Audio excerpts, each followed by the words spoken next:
Ilang araw na lang bago magpasko, siksikan pa rin sa loob ng mga pamilihan dahil sa last-minute shopping. Pinaigting naman ang seguridad at police visibility para sa kaligtasan ng mga mamimili. Pero nananatiling sakit ng ulo ang traffic. May live report si Bam Alegre. Bam! Jessica, nakasakay tayo sa isang van na binabagtas natin yung bahagi ng EDSA na papunta doon sa dalawang malaking mall dito sa Quezon City. At ngayon na nga yung parating yung dalawang weekend bago yung hinihintay nating Pasko. Kaya marami nagkukumahog sa Christmas shopping. Kasama na tayo dyan. Hindi pa tayo nakakapamili. Yung mga namimili sa Divisoria at Baclaran, kung medyo nagsasawa na kayo ron, isa pang alternative dyan, puntahan natin ang Carriedo. Narito ang ulat. Para sa mga ayaw makipagsiksikan sa Divisoria o Baclaran ngayong Christmas shopping rush, pwede ring subukang mamili sa Carriedo. Di hamak na mas kaunti ang tao at tabi-tabi rin ang mga manininda. Ganun pa rin ang kalakaran, pwedeng tumawad. Ang mga ternong damit at pang-aginaldo sa mga bata nagkakahalaga mula 40 hanggang 150 pesos. Makakabili rin ng iba't ibang makukulay na tsinelas mula 60 hanggang 120 pesos. Uso rin dito ang sako bag na pwede raw gamitin sa iba't ibang paraan. Kahit na kahit damit o kaya yung mga paninda. Mas mura sa amin kaya sa Baclaran Divisoria. 50 ito sa Baclaran Divisoria. Ipinangalan ng kalyeng ito kay Francisco Carriedo, isang Kastilang general na nagbigay noon ng 10,000 pesos sa Pilipinas noong 1743. Malaking halaga na yan para sa pagpapatayo ng waterline system na naging MWSS. Masikip din ang daloy ng trapiko pero may LRT station dito kaya madali lang puntahan. Ayon naman sa PNP, pinaigting din ng police visibility sa Carriedo para magbantay laban sa masasamang mga loob.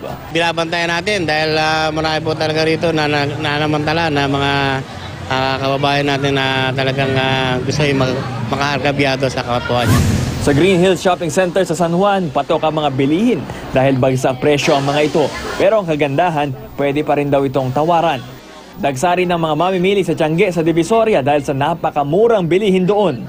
Para naman mas komportable ang pamimili, pinili ng ilan na sa loob na lang ng mall mag-shopping ng kanilang panregalo sa Pasko. Usually nag-aantay kami ng mga 24, 23. Doon may pinakamarami talaga tao dito sa Divisoria. Inaasahang aabot sa mahigit 50,000 ang daragsa sa Divisoria. Simula ngayon hanggang sa araw ng Pasko. Kaya para matiyak ang seguridad sa mall, dinoble na ang bilang ng kanilang security. Nagpakalat na rin ng K9 bomb sniffing units. Kami naman nasa loob, continuous ang rotation ng rubing.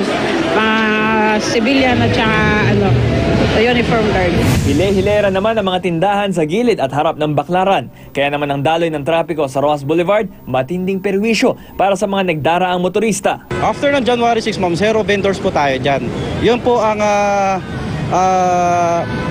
instruction po sa atin ng ating City Mayor na wala talaga po dyan sila sa mga lansangan. Mahabang pila naman ang tatambad sa loob at labas ng Trinoma Mall sa Quezon City. Mula sa pila ng mga sasakyang papasok ng parking hanggang sa pila ng shoppers sa mga kahera. Ang haba-haba ng pila o ang haba-haba ng inantay ko para lang makarating ako sa end line at nakapagbayad. At nabili ko yun naman yung mga dapat kong bilhin.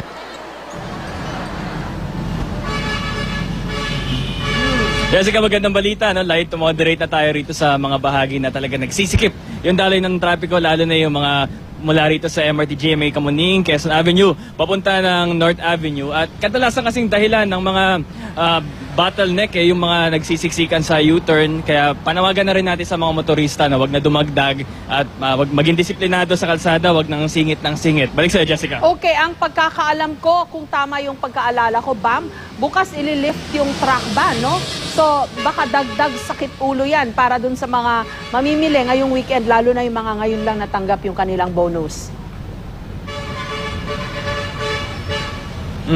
So itong alaman naman natin na may ibang mga na ngayon pala natanggap yung Christmas bonus nila. So talagang brace yourself for a very talagang hindi natin madedescribe yung parang parking lot na lang siguro dito sa EDSA. Kasi bukod sa hindi na gumagalaw, nagkakainitan pa ng ulo.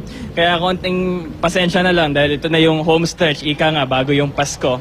Pero anyway, let's celebrate it with the Christmas cheer. Wag na lang tayong mag-give into road rage at magbigayan na lang sa kalsada. Doon natin simulan ang ating Christmas spirit, Jessica. Okay, at pag naiipit sa traffic, kumanta na lang ng Christmas song.